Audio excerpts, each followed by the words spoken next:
On June 13th, 2022, the FAA completed their environmental report. Finally!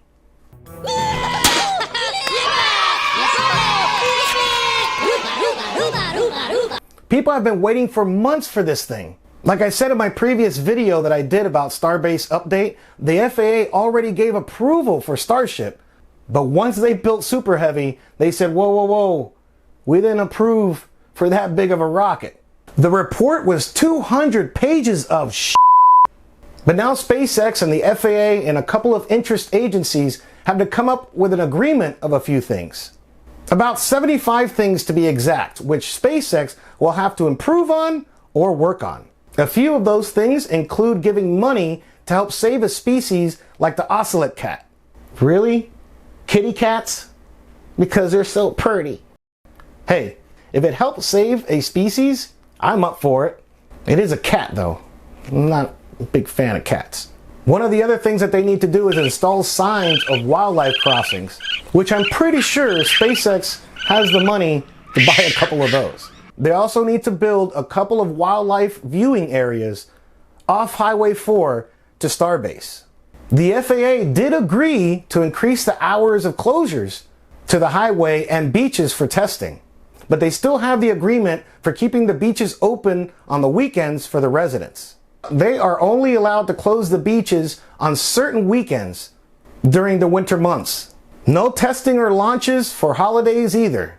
If an explosion or a major malfunction happens during a test, while the beaches are closed on a weekday, they are allowed to close the beaches to remove all the debris and clean up the area before they open the beaches. So does that mean that they can just stack up a Super Heavy and just launch it tomorrow? No, not quite, because the spacecraft will still need to apply for a launch license, telling the FAA the trajectory of the rocket, how big it is, what the payload is, pretty much all the details that have to do throughout the launch. Is it going to come back landing on land, or are they going to ditch it in the ocean? The FAA needs to know all of that.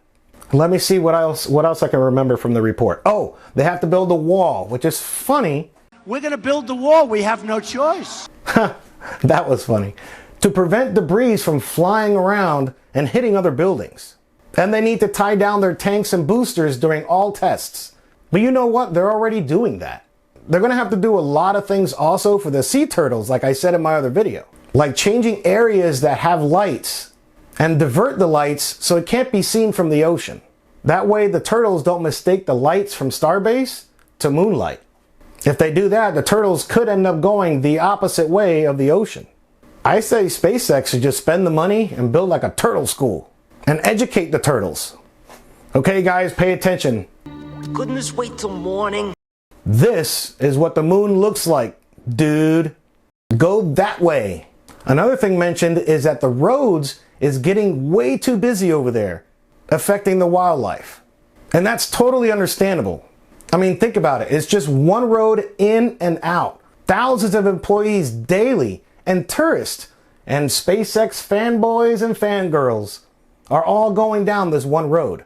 So having employees and regulars parking their cars to the closest city over in Bronzeville and busing them into Starbase does make a lot of sense. Not just for the wildlife or the environment, but I'm thinking about the workers. I mean, have you seen gas prices lately? It's crazy. I can't afford to go to the grocery store anymore. I can't afford food anymore. Usually after work on a Friday, I'd go down to Chili's and get a cold beer, maybe a 2 for $20. But now with gas prices being the way they are, I can't even afford that. I mean, at this point, I'm honestly thinking about maybe, taking out a second mortgage on my house or selling one of my kidneys or something.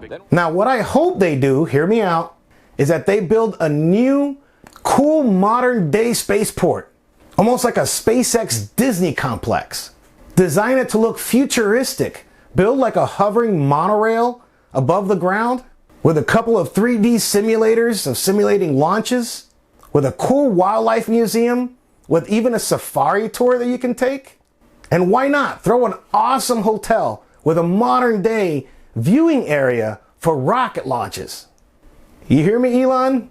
What ideas would you have for Starbase City? Let me know down in the comments below.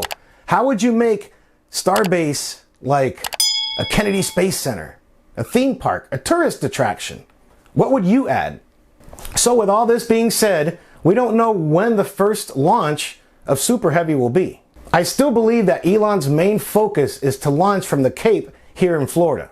They are making huge and quick progress over there. In my opinion, again, I still think that their main focus is at Kennedy. Just keep Starbase a testing facility and a manufacturing site. And then once you get it right, then go to the Cape. We don't want to damage anything over at the Cape, like a tower or facilities that it could be crashing down on. So that's all for all the exciting FAA approval news and some demands. Like I said, it's about 75 things that they must do. I put a link down below in the comments for you environmental report nerds to go check it out yourself. So this is Gus signing off for Your Space. Thanks for watching, my friends. We'll catch you later.